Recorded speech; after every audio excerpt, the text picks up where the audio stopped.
फरमाते हैं।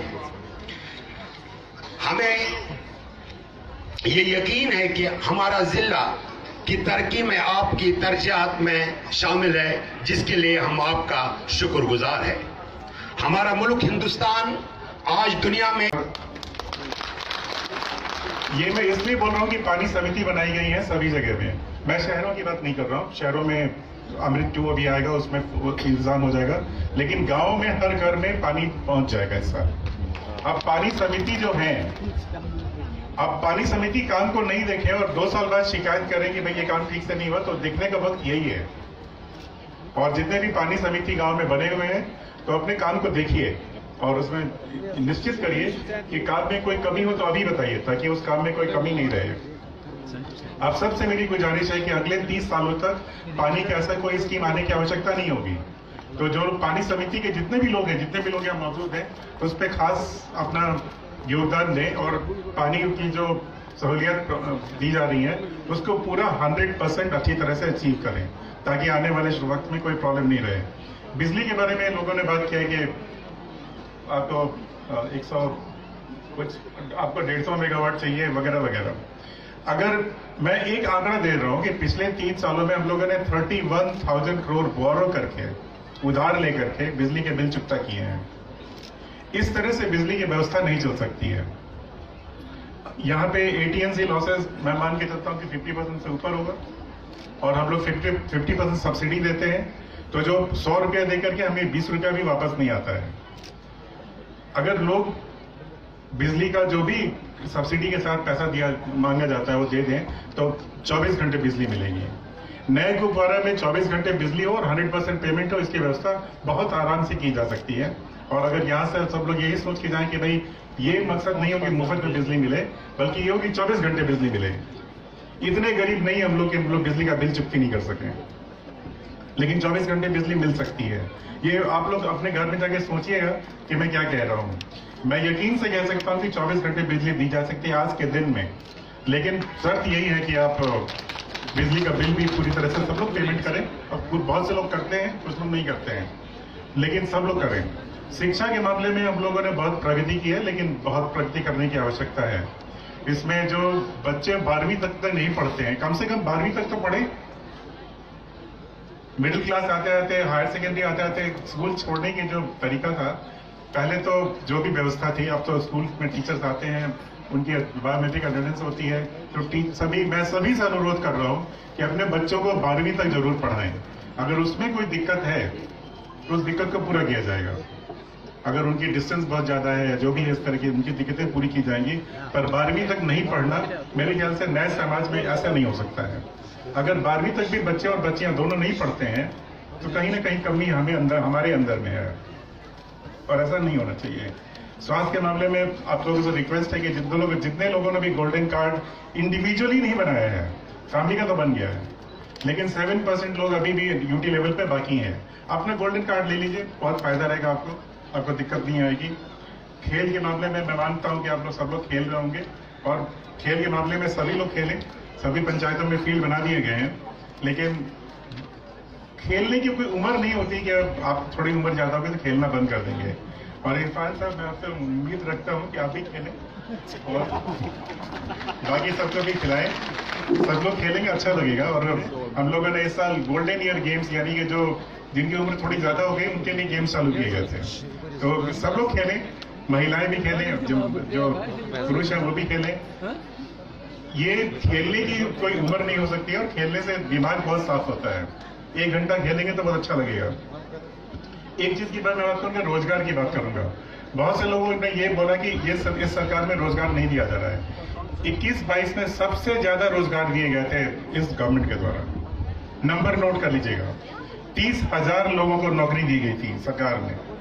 फिर भी ये फैला दिया गया कि ये नौकरियां नहीं दी जा रही हैं। बैकडोर से नहीं दी जा रही है, ना दी जाएंगी, लेकिन फ्रंट डोर से सबसे ज्यादा दी जाएंगी, ताकि वो जो गरीब के बच्चे हैं उनको भी उतना ही हक मिलेगा जितना दूसरों को मिलता है। मैं एक आंकड़ा जब बोलता हूं तो मुझे बोलने में भी शर्म आती है। 2.5 लाख से ज्यादा लोग बैकडोर से लगा दिए। ये कैसा सिस्टम होता है भाई? ये किस तरह का सिस्टम है? इसलिए ये उम्मीद रखना कि बैकडोर से लोग लगा दिए जाएंगे, उस उम्मीद को छोड़ देना चाहिए। जिसका अधिकार बनता है उसको मिलेगा, जिसको नहीं बनता है वो अपने दूसरा काम कर ले। कोई जरूरी थोड़ी कि सरकारी नौकरी करनी है। डेली वेजर बनना ज्यादा अच्छा है कि अपना खुद का काम करके अपनी जिंदगी गुजारना ज्यादा अच्छा है, वो सोचिए, और ये जरूरी है। नशा मुक्त JNK का हम लोगों ने एक अभियान शुरू किया है, और कुपवारा में SSP साहब ने और बाकी लोगों ने मिलकर के, DIG साहब ने मिलकर के, DC ने मिलकर अच्छा काम किया है। बहुत सारे लोग पकड़े गए, और एक भी आदमी नशा ना करे ये सब लोग मान के जाएं, और यहाँ से जब जाएं तो ये सुनिश्चित करें कि कोई नशा नहीं करता हो। सफाई के मामले में आप लोग मॉडल डिक्लेयर हो गए हैं, तो अब मॉडल के लायक भी होना चाहिए। तो आप लोग जब जाए तो अगर कहीं पे सफाई नहीं हो तो वो अच्छी चीज नहीं होती है। 2-3 छोटी बातें करके मैं अपनी बात खत्म करूंगा। डिजिटल JNK के मामले में हम लोग अब नंबर 1 है कंट्री में। डिजिटल JNK का नाम सुना होगा। दफ्तरों के चक्कर मत लगाइए, कोई जरूरत नहीं है उसकी। आपके मोबाइल पे सारे दफ्तरों के सुविधाएं उपलब्ध हैं। मोबाइल पे 900 सर्विसेज अवेलेबल है। आप क्यों जाना चाहते हैं दफ्तरों में? दफ्तरों में जाएंगे, आप लाइन लगाएंगे वगैरह वगैरह, सारी की सारी सर्विसेज आपके मोबाइल से उपलब्ध है। अगर मोबाइल में दिक्कत आती है आपको करने में, तो आपके पास CSC सेंटर्स हैं। कुछ दिनों में पैक्स में भी वो आपको सुविधाएं मिल जाएंगी। तो अब आपको किसी के चक्कर लगाने की जरूरत नहीं है। सारी सर्विसेज ऑनलाइन है, और सर्विसेज का टाइमलाइन निर्धारित कर दिया गया है। अगर कोई गवर्नमेंट ऑफिसर आपका काम रोकता है तो उसको पेनल्टी होगी। 1000 लोगों को पेनल्टी हो चुकी है। अब आप लोग से गुजारिश है कि आप लोग डिजिटल JNK का महत्व समझें, उसकी ताकत को समझें। आज अगर डोमिसाइल अप्लाई करते हैं, कोई पैसा नहीं मांग सकता आपसे। आप कोई कास्ट सर्टिफिकेट मांगे, चाहे इनकम सर्टिफिकेट मांगे, कोई पैसा नहीं मांग सकता आपसे। वो नहीं देगा, उसको सजा मिलेगी। इसलिए दफ्तरों के चक्कर काटना छोड़ दीजिए। आपका मोबाइल आपका सबसे बड़ी ताकत है, और किसी की जरूरत नहीं है आपको। पहले आप सरकार के पास ऐसा आते थे, अब सरकार आपके पास आ गई है मोबाइल के माध्यम से। तो उसकी ताकत को समझें, और सब लोग अपनी अपनी, मैं रिक्वेस्ट कर रहा हूं, एक जन भागीदारी, JNK जन भागीदारी टाइप करिए गूगल में, आपको एक एक काम का डिटेल मिल जाएगा। हर एक पैसा, हर एक बजट आपको मिल जाएगा। अब दफ्तरों के चक्कर काटना क्यों है आप लोगों में? आपको सारी ताकत सरकार की आपके हाथों में दे दी गई है। मैं 2-3 बातें करके खत्म करूंगा। टूरिज्म के लिए मामले में जो बात कही, जैसे बंगस है, डोलाब है, टीटवाल है वगैरह वगैरह, सब तो जरूर हम आगे ले जाएंगे बॉर्डर टूरिज्म में। सड़कों में कुछ लोगों ने कनेक्टिविटी की बात करी, कनेक्टिविटी की बात पूरी कर दी जाएगी बहुत जल्दी। और वुमेन और यूथ एम्पावरमेंट में कोई कमी नहीं छोड़ी जाएगी। मैं अपनी बात को कहने के पहले 2 बातें, एक और बात कहूंगा। हर एक आदमी जिसको सेल्फ एम्प्लॉयमेंट चाहिए, ध्यान से सुन लीजिएगा मैं जो बोल रहा हूं। अगर सेल्फ एम्प्लॉयमेंट के लिए किसी भी लड़के को या लड़की को मदद चाहिए फाइनेंशियल, वो 100% दी जाएगी, कोई भी छोड़ा नहीं जाएगा। और इस लिहाज से Ayushi you have a role कि बेरोजगार मुक्त कुपवारा बनाना हमारा पहला मकसद होना चाहिए।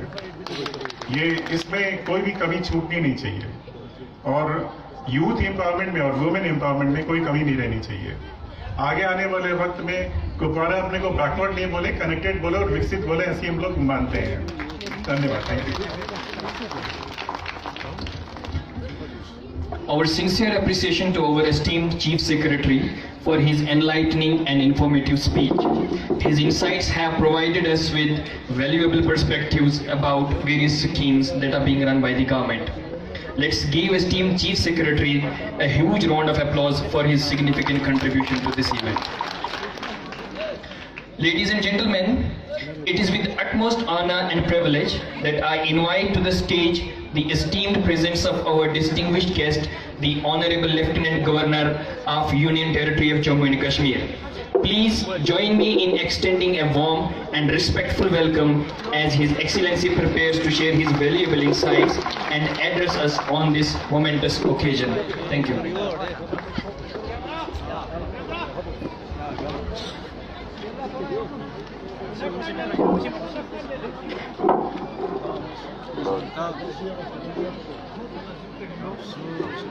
यहाँ के DTC के चेयरमैन जनाब इरफान सुल्तान पंडितपुरी जी, जम्मू कश्मीर के chief secretary doctor Arun Kumar Mehta ji, मंच पर विराजमान additional DGP Kashmir Shri Vijay Kumar ji, divisional commissioner Kashmir Shri Vijay Bidhuri ji, secretary revenue Shri Piyush Singla ji, यहाँ के डीआईजी श्री विवेक गुप्ता जी, यहाँ की डीसी महोदया, एसएसपी साहब, मेरे सम्मुख उपस्थित यहाँ के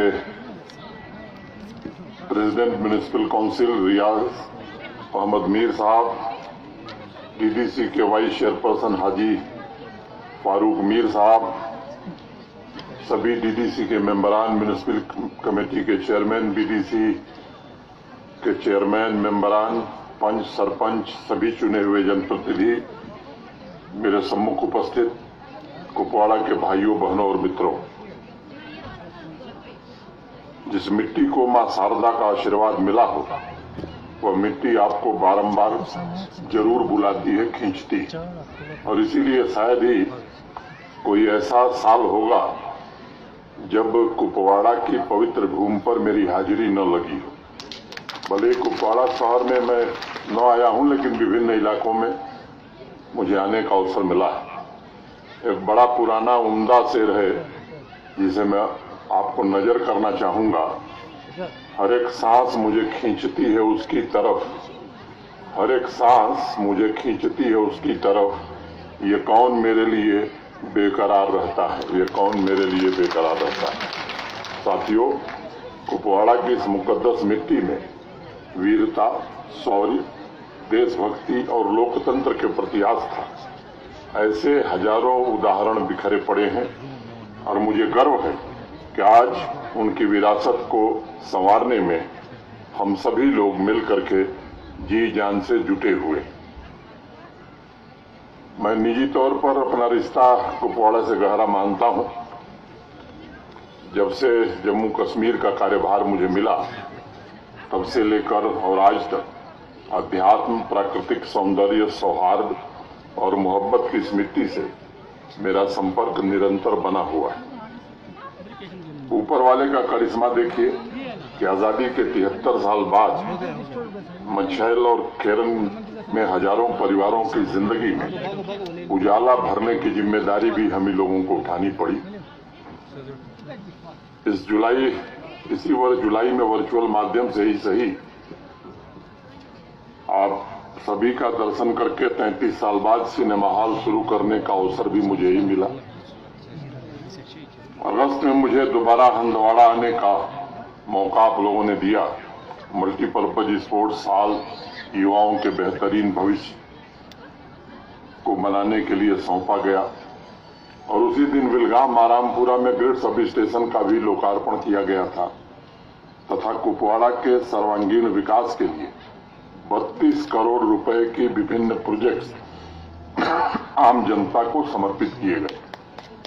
मुझे याद है उस दिन डीडीसी चेयरमैन इरफान साहब ने स्वयं कहा था कि जिस तेज गति से कुपवाड़ा में प्रोजेक्ट पूरे हो रहे हैं वो ऐतिहासिक है। मैं उन्हीं की बात दोहरा रहा हूं, ये मेरी बात नहीं है, आपके चेयरमैन साहब की बात जो इन्होंने उस दिन कहा था। उस कड़ी में आज विकास के जिन कार्यों का लोकार्पण हुआ है वह कुपवाड़ा वासियों के जीवन स्तर को और ऊंचा करने, क्वालिटी लिविंग और जिले की गति को तेज करने में निश्चित रूप से मददगार साबित होगा, ऐसा मुझे विश्वास है। नौगाम लंगेत के एनटीपीएचसी 2 रोड प्रोजेक्ट्स, माछिल तंगधार और थरोटा वाटर सप्लाई स्कीम, इन प्रोजेक्ट्स के पूरा होने से वहां के स्थानीय नागरिकों के जीवन में बड़ा बदलाव आएगा। आप सबको इस बात को ध्यान रखना चाहिए कि ये शुरुआत है। अभी ऐसे सैकड़ों प्रोजेक्ट्स बनकर तैयार होने वाले हैं जिनकी 4 साल 5 साल पहले आपने कल्पना नहीं की थी। और अगर गजल के शब्दों में मैं कहूं तो मुझ पे ही आकर टिकी बेदार आंखें, इसलिए मुझ पे ही आकर टिकी बेदार आंखें, इसलिए बन के जुगनू आस का हर रात जलना है मुझे। वार से बचना तो है ही, वारी करना भी है, और उनके बीच ही रुककर संभलना भी है मुझे, संभलना भी है मुझे। मैं एक दौर था जब अनंत संभावना और सामर्थ्य से भरा कुपवाड़ा, अभी मेरे पूर्व के वक्ता म्युनिसिपल कमेटी के चेयरमैन साहब, मच्छल के चेयरमैन साहब और डीडीसी के चेयरमैन साहब जब बोल रहे थे तो सब लोग अभी यही कह रहे थे पिछड़ा जिला है, पिछड़ा जिला है। अब इसके पीछे वजह क्या रही? सीमावर्ती जिले को 1979 के बाद से ही अपनी ताकत, अपनी शक्ति को नागरिकों की समृद्धि में तब्दील करने का मुझे लगता है कि जितना अवसर मिलना चाहिए था वो अवसर नहीं मिला। यहाँ के मेहनत का किसान के हाथों को वो सुविधा नहीं मिल सकी, वो अपने पसीने से पैसा पैदा कर सके, रुपया उगा सके, इसकी व्यवस्था नहीं की गई। यहाँ की 87% आबादी जो गांव में रहती थी उस तक केंद्र सरकार की योजनाओं का लाभ लेकर पहुंचने की ईमानदार कोशिश नहीं हुई। और ये हकीकत है, मेरे पास आंकड़े भी हैं जो बताते हैं केंद्र सरकार की अनेक योजनाएं तो यहाँ शुरू भी नहीं की गई। पहले किसान क्रेडिट कार्ड महज, अगर मैं 4 साल का जिक्र हो रहा है इसलिए मुझे इस बात का जिक्र करना जरूरी लगता है, 19 तक 24,000 किसान भाइयों के पास ही किसान क्रेडिट कार्ड थे और आज कुपवाड़ा में 1,15,732 किसान भाइयों के पास किसान क्रेडिट कार्ड हैं। उसके जरिए सीधे बैंक अकाउंट से 390 करोड़ रुपए की आर्थिक सहायता केवल कुपवाड़ा के किसानों को पहुंचाई गई। स्मॉल और मार्जिनल फार्मर्स का हाथ पकड़ने वाला कोई था नहीं। माननीय प्रधानमंत्री जी ने पीएम किसान कार्यक्रम शुरू किया और आज 1 लाख से अधिक किसान भाइयों को उसका लाभ मिल रहा है। अगर मैं उत्पादन की बात करूं तो पिछले 3 वर्षों में क्या बदलाव हुआ है? पैडी धान का उत्पादन 1.02 लाख मीट्रिक टन से बढ़कर के 1.26 लाख मीट्रिक टन पहुंच गया है। पर हेक्टेयर प्रोडक्टिविटी के हिसाब से अगर मैं देखूं तो 65 क्विंटल प्रति हेक्टेयर से बढ़कर के अब पैडी की पैदावार 74 क्विंटल प्रति हेक्टेयर हो गई है। कश्मीर घाटी की पीली क्रांति ने कुपवाड़ा के किसान भाइयों को भी खुशहाल बनाने में मदद की है। बहुफसली अभियान के तहत मस्टर्ड की खेती का दायरा 2020-21 के आंकड़े 1500 हेक्टेयर से बढ़कर के 7500 हेक्टेयर इस वर्ष पहुंच गए हैं। ये कोई सामान्य वृद्धि नहीं है। अलाइड सेक्टर में बी कीपिंग पर काफी ध्यान यहां दिया गया है। 2019-20 में कुल हनी का उत्पादन 765 क्विंटल था, जबकि पिछले वर्ष 1980 क्विंटल हनी का उत्पादन इसी कुपवाड़ा जिले ने किया है। मिल्क प्रोडक्शन में अब कुपवाड़ा सरप्लस बन गया है। पिछले वित्तीय वर्ष में 264 डेयरी यूनिट यहां स्थापित की गई थी, लेकिन इस वित्तीय वर्ष में 300 डेयरी यूनिट कुपवाड़ा के विभिन्न इलाकों में स्थापित हो रही हैं। ये प्रगति है कुपवाड़ा की। अभी कई साथियों ने एग्रीकल्चर और रिलायंस सेक्टर की बात करी।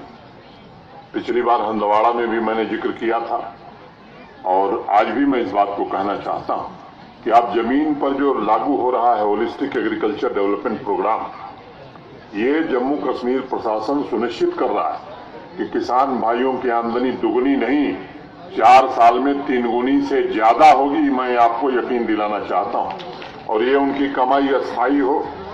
जिले के नौजवान साथी भी इस सेक्टर में नए इंटरप्राइज शुरू कर सकें, इसका भी उसमें इंतजाम किया गया। मौसम की मार के कारण मैं जानता हूं कि प्रकृति के कारण किसानों को काफी क्षति होती है। पहले 2 ही जिले थे यहाँ के जहां फसल बीमा योजना लागू थी। अब जम्मू कश्मीर के हर जिले में फसल बीमा योजना पूरी तरह से लागू कर दी गई और हार्टिकल्चर के भी जो हमारे किसान हैं उनके लिए भी योजना के टेंडर जम्मू कश्मीर प्रशासन ने निकाल दिए हैं और मैं उम्मीद करता हूं कि 2 महीने में वो भी हम पूरी तरह से लागू कर देंगे। तो आपको जो क्षति हो रही, खास तौर से किसान को जो क्षति हो रही, उसकी भरपाई कैसे हो, इसके लिए जम्मू कश्मीर प्रशासन, मैं समझता हूं कि पूरी संवेदनशीलता के साथ, शिद्दत के साथ काम करने की कोशिश कर रहा है। इसके साथ चुनौतियां भी हैं जिस पर हम सबको मिलकर के काम करना होगा। मुझे जो जानकारी दी गई है कि फसल बीमा, प्रधानमंत्री फसल बीमा योजना के अंतर्गत 8,250 हेक्टेयर खेती का जो रकबा है वो कवर किया गया है। अब खेती के कुल रकबे को देखिए तो ये आंकड़ा इतना बड़ा नहीं है। जहां हमारा एग्रीकल्चर डिपार्टमेंट, हमारे अधिकारी, जिला प्रशासन कोशिश कर रहा है, मैं यहाँ के चुने हुए जनप्रतिनिधियों से भी और खास तौर से किसान भाइयों से निवेदन करना चाहता हूं, इस योजना से आपको जुड़ना चाहिए और जितने अधिक किसान जुड़ेंगे आप समझिए कि नुकसान की भरपाई अच्छे ढंग से हो, इसकी इसमें पूरी व्यवस्था है। मेरा सभी अन्नदाताओं से और सभी जनप्रतिनिधियों से विनम्रता पूर्वक ये निवेदन है कि एक पवित्र काम है और इस पवित्र काम में हम सबको निश्चित रूप से मिल करके काम करना चाहिए। अभी मेहता जी आपको जिक्र कर रहे थे पैक्स के बारे में। अभी पिछले 2 सालों कोऑपरेटिव सेक्टर में देश में एक नए प्रकार की क्रांति लाने की कोशिश की गई। हर जगह पैक्स बने, जो लक्ष्य रखा था भारत सरकार ने, उसे जम्मू कश्मीर प्रशासन ने पूरा कर लिया। लेकिन कोई ये सब सीमा नहीं है, हर पंचायत में पैक्स हम बना सकते हैं और अब पैक्स बनने का लाभ कितना होगा ये आपको समझने की जरूरत है। उसको विस्तार से रिव्यू मीटिंग में हम लोग डिस्कस करेंगे अधिकारियों के साथ। लेकिन अब सहकारी समितियों को गैस एजेंसी मिल सकती है। सहकारी समितियों के लोग फर्टिलाइजर बेचने का काम कर सकते हैं। सहकारी समितियों के लोग अनेक, कम से कम 20-22 ऐसे नए काम भारत सरकार ने चिन्हित किए हैं और आर्थिक रूप से कैसे वो संपन्न हो, इसकी पूरी व्यवस्था की गई। मेरा निवेदन होगा कि इस काम में महिलाएं भी, हमारी बहनें भी, हमारी बच्चियां भी आगे आवें और पीओ बनाने का काम भी अब ये प्राथमिक समितियां, पैक्स जिन्हें हम कहते हैं, ये कर सकती हैं। मेरा निवेदन होगा कि इस काम को हमें हाथ में लेने की जरूरत है। कुपवाड़ा के सामने मैं मानता हूं कि कोई दूसरा जिला टिक नहीं सकता है, क्योंकि इतनी प्राकृतिक सुंदरता दूसरे कहीं दिखती नहीं। अल्लाह ने इसे बेशकीमती या बेशकीमत नेमत बख्शी, लेकिन टूरिस्ट नहीं आते थे और स्वाभाविक रूप से स्थानीय अर्थव्यवस्था को नुकसान था या सक्षम नहीं बन पा रही। अब मैं आंकड़ों के हिसाब से जब देखता हूं, 2019 में कुल टूरिस्ट आए थे 6,791, 6,791 और पिछले फाइनेंशियल ईयर में ये आंकड़ा 3,06,000 पहुंच गया है। तो ये 3 साल की प्रगति को इस हिसाब से भी हमें मापने की जरूरत है।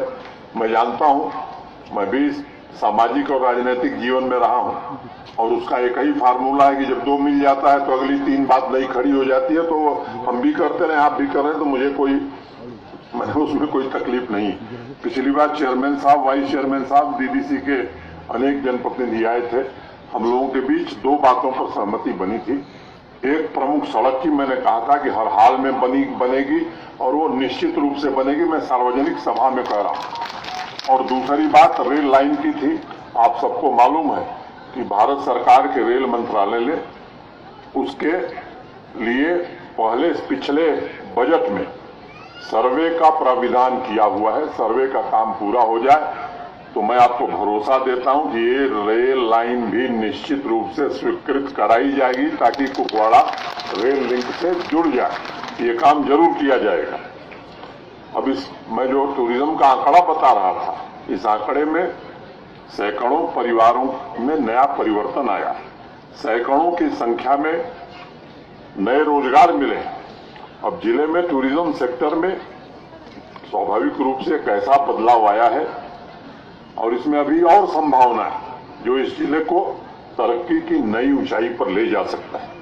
समृद्ध सीमा योजना के तहत कुपवाड़ा को इस वित्तीय वर्ष में